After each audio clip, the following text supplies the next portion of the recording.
ఓం శ్రీ మాత్రే నమః. అందరికీ నమస్తే అండి. Welcome back to Lakshmi home maker double nine ఛానల్కి స్వాగతం అండి. అందరూ ఎలా ఉన్నారు ఫ్రెండ్స్? బాగున్నారా? నేనైతే చాలా బాగున్నాను. మీ అందరూ బాగుండాలని మనస్ఫూర్తిగా భగవంతుడిని కోరుకుంటున్నానండి. ముందుగా మన సబ్స్క్రైబర్స్ అందరికీ శ్రీరామనవమి శుభాకాంక్షలు. రేపు మనకి శ్రీరామనవమి. కొంతమంది సిస్టర్స్ నాకు మెసేజ్ చేశారండి, అక్క శ్రీరామనవమి 27 26 అని అంటున్నారు. 26వ తారీఖున మనకి శ్రీరామనవమి మధ్యాహ్నం మనకి వస్తుందనమాట. 27న మళ్ళీ రెండు గంటలకి ఇలా ముగిసిపోతుంది. అయితే ఇప్పుడు కూడా మన హిందూ సాంప్రదాయం ప్రకారం అంటే సూర్యోదయానికి లెక్కలో తీసుకుంటాం కాబట్టి మనకి 27వ తారీఖున మాత్రమే శ్రీరామనవమి అనేది జరుపుకోవాలి. అంటే రేపు. ఓకేనా? అర్థమైంది అనుకుంటున్నాను. అయితే రేపటితో మనకి లలితమ్మ నవరాత్రులు కూడా పూర్తయిపోతాయి. రేపటితో 9 రోజులు పూర్తయిపోతాయి. అయితే ఎట్టి పరిస్థితుల్లో పీఠం వేసుకున్న వాళ్ళు ఎట్టి పరిస్థితుల్లో రేపు అమ్మవారికి ఉద్వాసం చెప్పొద్దనమాట. ఎందుకంటే శుక్రవారం పడింది కదా, అందుకోసం ఉద్వాసం చెప్పకూడదు. ఎల్లుండి శనివారం ఉదయాన్నే పంచోపచార పూజ చేసి అమ్మవారికి కొంచెం పెరుగన్నం నైవేద్యం పెట్టి ఉద్వాసం చెప్పుకోండి.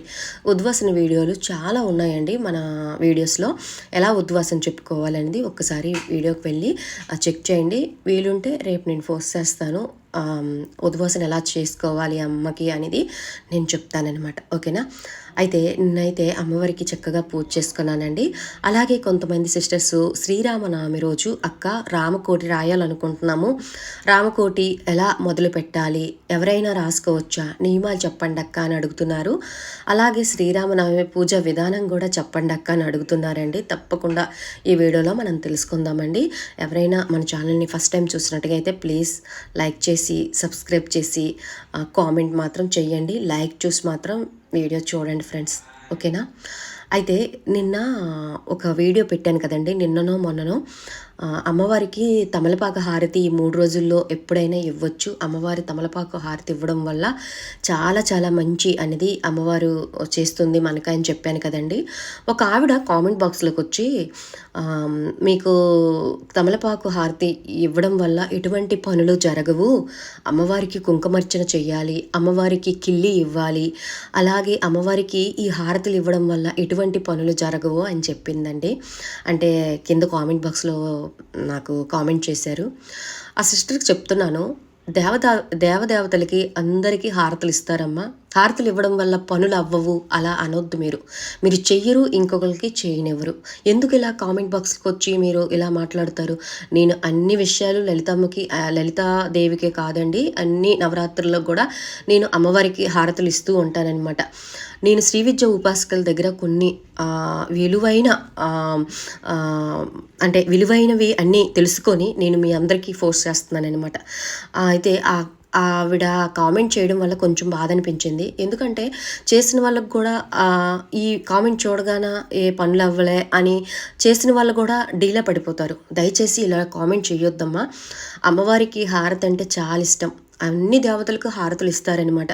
హారతులు ఇచ్చినంత మాత్రం పనులు అవ్వు. ఎవరు చెప్పారు పనులు అవ్వలేదని? నువ్వు ఇచ్చావా హారతి? నువ్వు ఇవ్వలేదు కదా. ఇప్పుడు నేను గత 4 సంవత్సరాల నుండి హారతులు ఇస్తున్నాను కాబట్టి నేను అనుభవంతో నా సబ్స్క్రైబర్స్కి నేను చెప్పుకుంటున్నాను. కిల్లి పెట్టు, అమ్మవారికి కుంకుమర్చన చెయ్యాలి, అమ్మ హ్యాపీగా ఫీల్ అవుతుంది, సంతోషంగా ఫీల్ అవుతుంది అని. కరెక్టే, నువ్వు చెప్పింది కరెక్టే. నేను కూడా చెప్పాను, నేను కూడా కుంకుమర్చన చేస్తాను, అలాగే అమ్మవారికి తాంబూలం పెట్టమని చెప్తాను, హారతి కూడా ఇవ్వమని చెప్తానమాట. నువ్వు చెప్పినవి 2 కరెక్టే, కానీ లాస్ట్లో చెప్పావు కదా హారతులు ఇవ్వడం వల్ల టైం వేస్ట్, పనులు అవ్వు అని. అలాగ మాత్రం దయచేసి ఎవరు వీడియోకి ఎందుకు వెళ్ళి కామెంట్ అలా చెయ్యొద్దు ఫ్రెండ్స్, దయచేసి. ఓకేనా? అమ్మవారికి హారతులు అంటే చాలా ఇష్టం అండి. ప్రతి దేవతలకి హారతులు ఇస్తారు. హారతులు ఇవ్వడం వల్ల పనులు అవ్వు ఇలా మాట్లాడొద్దు ఫ్రెండ్స్. ఓకేనా? ఇగోండి, నిన్నైతే అమ్మవారికి చక్కగా పూజ అయితే చేసుకున్నానండి.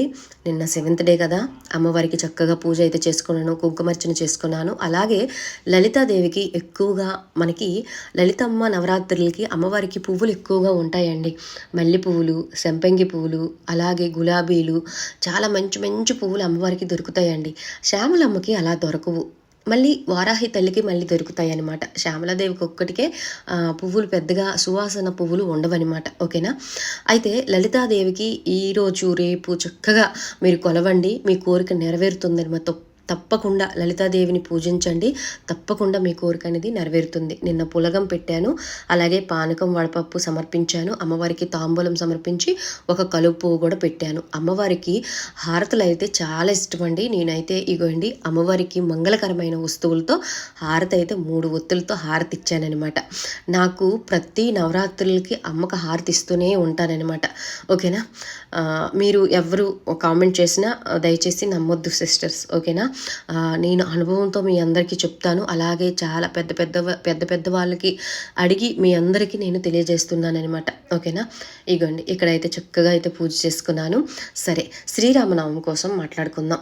రేపు శ్రీరామనవమి కదండి. శ్రీరామనవమి రోజు చక్కగా రాముల వారు పట్టాభిషేకం ఫోటో ఉంటుంది కదండి. తప్పకుండా ప్రతి ఇంట్లో రాముల వారి పట్టాభిషేకం ఫోటో మాత్రం తప్పకుండా ఉండాలి. పీఠం వేసుకొని స్వామివారికి తులసి మాల వేసుకొని చక్కగా, తులసి మాల లేకపోతే ఒక్క తులసి దళమైనా సరే పటం పైన పెట్టి చక్కగా వడపప్పు పానకం అలాగే చలిమిడి పెట్టి పళ్ళు పెట్టుకొని కొబ్బరికాయ కొట్టుకొని చక్కగా రామ స్తోత్రాలు చదువుకొని చక్కగా రామకోటి ప్రారంభించండి.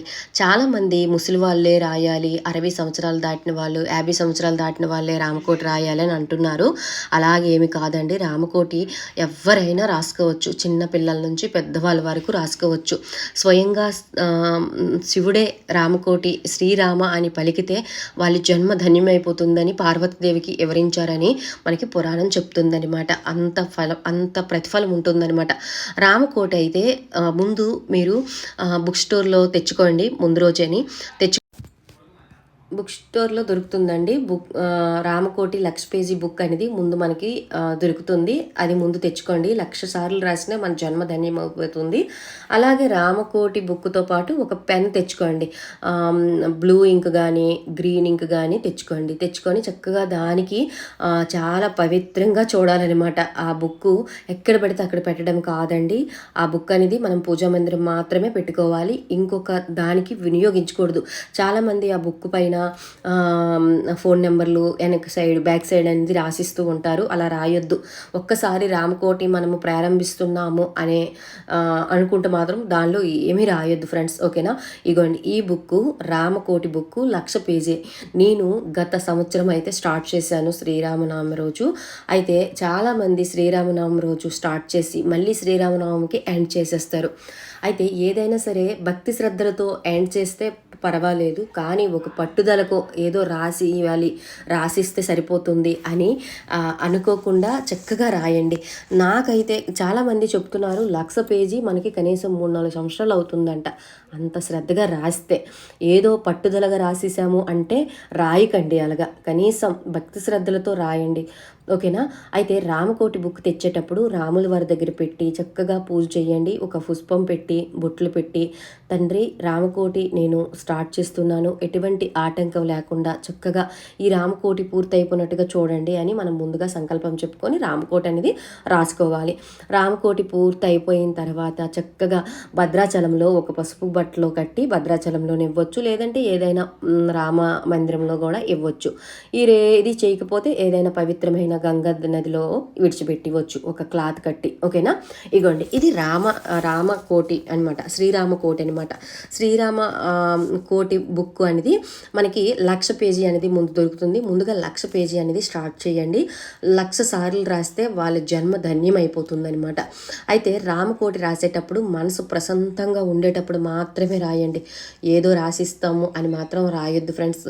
దీపారాధన చేస్తాం కదా, దీపారాధన చేసిన తర్వాత చక్కగా రామకోటి రాసేటప్పుడు శ్రీరామ జయరామ జానకి రామ అని మనము మనసులో తలుచుకుంటూ రాయాలన్నమాట. ఓకేనా? అలా రాసుకున్న తర్వాత శ్రీరామ రామ రామేతి రమే రామే మనోరమే సహస్రనామ తత్వల్యం రామనామ వరాననే. అప్పుడప్పుడు ఈ మంత్రాన్ని కూడా జపిస్తూ ఉండండి. ఇలా జపిస్తూ రామకోటి రాస్తే చాలా చాలా మంచిది. స్లోగా శ్రీరామ శ్రీరామ అనుకొని రాయాలన్నమాట. అలాగే అప్పుడప్పుడు శ్రీరామ జయరామ జానకి రామ అని రాయండి. అయితే ఎప్పుడైనా రాసేటప్పుడు మనము ఏదైనా సరే క్యాంపుకి వెళ్ళామనుకోండి, మధ్యలో వెళ్ళవలసి వస్తే చక్కగా ఒక 6 అంకెలో కానీ ఈవెన్ నెంబర్లో రాసి స్టాప్ చేసేయండి. ఆ తర్వాత వచ్చి కాలు చేతులు కడుక్కొని వచ్చి రాయండి. అలా కూడా చేసుకోవచ్చు. శ్రీరామ అనే నామం అనేది చాలా పవిత్రమైన నామం అండి. అందుకోసం మీ అందరికీ నేను ఒకటే చెప్తున్నాను, శ్రీరామనామ రోజు స్వామివారికి పూజ చేసిన తర్వాత ఆ రోజు టెంపుల్లో మీరు స్టార్ట్ చేసిన, రామాలయంకి వెళ్ళి అక్కడ స్టార్ట్ చేసిన, లేదంటే పూజా మందిరంలో స్టార్ట్ చేసిన చాలా చాలా మంచిదండి. ముందుగా రామకోటి రాసేటప్పుడు మాత్రము మనము ఏ సంకల్పంతో రాస్తున్నాం అనేది మీరు చెప్పుకొని రాసుకోండి. అయితే రాసేటప్పుడు మాత్రము ఎట్టి పరిస్థితిలో డిస్టర్బెన్స్ అవ్వద్దనమాట. మనసు ఎటో వెళ్ళిపోయింది అనుకోండి, అంటే శ్రీరామ అని మనము ఒక 10 కానీ 20 కానీ రాసేటప్పుడు మనసు ప్రశాంతంగా ఉందనుకోండి, రాస్తూ ఉండండి.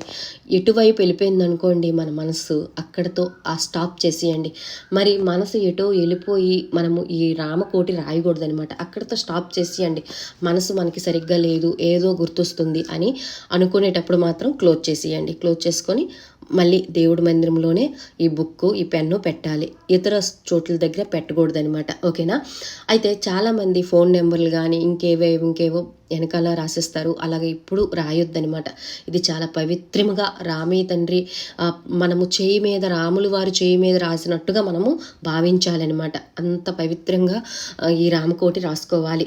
రామకోటి 1,00,000 సార్లు అయిపోయిన తర్వాత దీనికి చక్కగా మనము నైవేద్యం సమర్పించి చిన్న పూజ చేసుకొని, ఏదైనా రాముల వారి టెంపుల్లో కానీ, భద్రాచలం వెళ్తే భద్రాచలంలో దగ్గర కానీ, లేదంటే ఈ రెండు మీకు వీలు కాకపోతే ఏదైనా పవిత్రమైన నదులు ఉంటాయి కదండి, ఆ నదులు కూడా పసుపు బట్ట కట్టి వదిలేయవచ్చు అనమాట. అలా కూడా చేసుకోవచ్చు.